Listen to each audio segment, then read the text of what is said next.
I am live. Good morning. I'm reading The Laird and the Lady, and I finished halfway through the chapter yesterday because of the battery.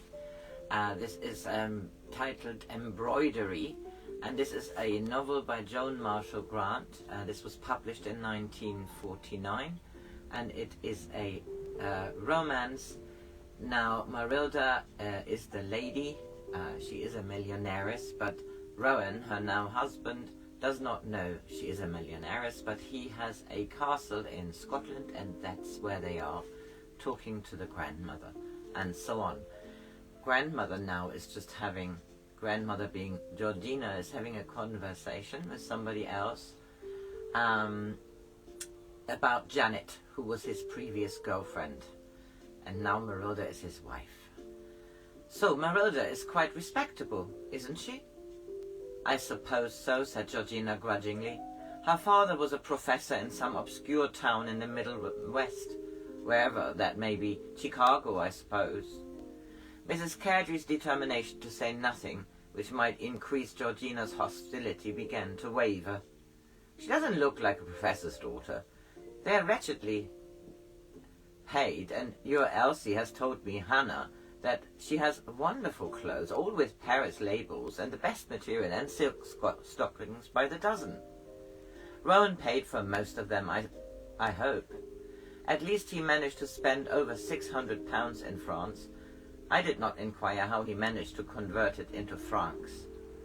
Duncan managed that for him, said Margaret complacently. Duncan is so clever, the dear boy. In our day, clever and criminal were two words with different meanings. However, I suppose we shall be accused of being reactionary if we try to maintain the decencies. Has she no money of herself, of her own? She's been living on capital, a few hundreds from an aunt. At least that's her story. Very rash, or very brave, whichever way you look at it, to have invested in a mink coat. She has a mink coat. I noticed it in the back of the car when Rowan brought her over to play tennis. You don't think it was a present? To Georgina this was sufficient. Not only had her grandson been inveigled into marriage, but he had accepted what her generation referred to in whispers as damaged goods. No wonder Marylda had insisted on a hasty marriage abroad. I think we understand each other, Margaret, she said, hoisting herself out of the low sofa as a preliminary to departure. Duncan came into the room as soon as she had gone. What's the form, Mother? Struck a blow at the dragon? Mrs. Cardry twisted her handkerchief with sudden anxiety. Had she been firm enough with Georgina and at the same time entirely discreet? She tucked uncomfortably doubts aside. Yes, darling, I think I've helped to put her mind at rest. I told her we old people must never try to interfere with our children. Duncan patted her plump shoulder. There's a good girl, he said affectionately. I knew you'd recognize a thoroughbred when you saw her. Georgina should come around if we give her time. When he went over to Cloud the following day, by the shortcut across the moor, he saw Marylda, with Angela beside her, lying half-hidden by heather. Where's Rowan? He inquired. I thought the four of us were going to Darwin for tea. He's gone with Janet. I said I had a headache. Janet being difficult? He asked sympathetically. Marylda rolled over and regarded him with her chin cupped in her hands. Sorry if it's a rude question, but which side are you on? Yours. I told you that in Paris. Then do you mind if we have a good grumble? If I have a good grumble? If I try to go on registering sweetness and light, I shall explode. And Rowan, poor darling, has enough to contend with already without me blowing my top. Grumble away, and nothing you say will go any further. He sat down and began to light his pipe, giving it undue attention so that she could have time to recollect herself. It's not Janet I mind so much. Quite honestly, she's no more annoying than Midges, and I can beat her with one hand tied behind me. But Georgina's got me worried, and the house gives me the willies. What's wrong with the house? He asked, rather too quickly. Well, it's odd, with a kind of oddness I haven't met anywhere before. I've tried to talk to Rowan, but the subject seems to annoy him, almost as though he had something to hide. He tells me hair-raising stories about family ghosts, that unfortunate girl Alice, who was supposed to inhabit the room at the top of the southwest tower, where the cozy Cairdry shut her up for 30 years after cutting off her husband's head, but he seems to think that funny.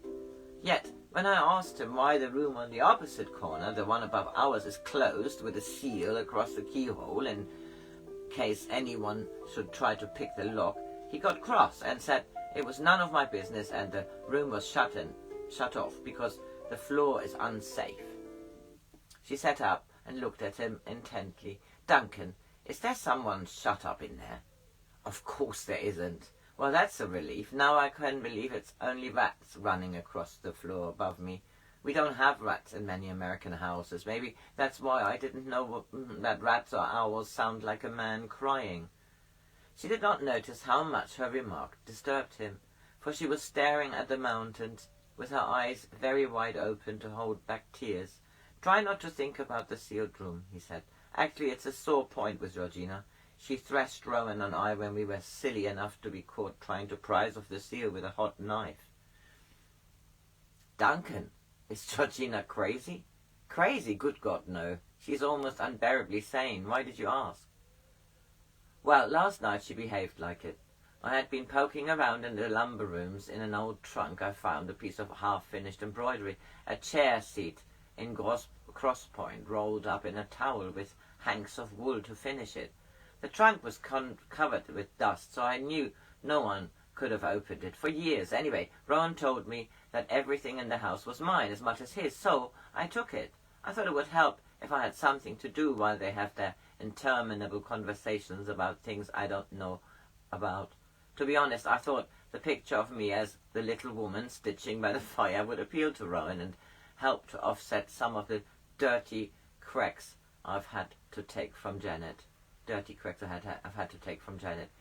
the sight of you quietly stitching misfired?" And how? Georgina suddenly leapt up, shouting, "What have you got there?" snatched the thing out of my hands and threw it on the fire. "Now, if that isn't crazy, what is?" What happened then? There was another of those hideous pauses, which seemed to be the main basis of conversation in these parts, and then Georgina stamped out of the room.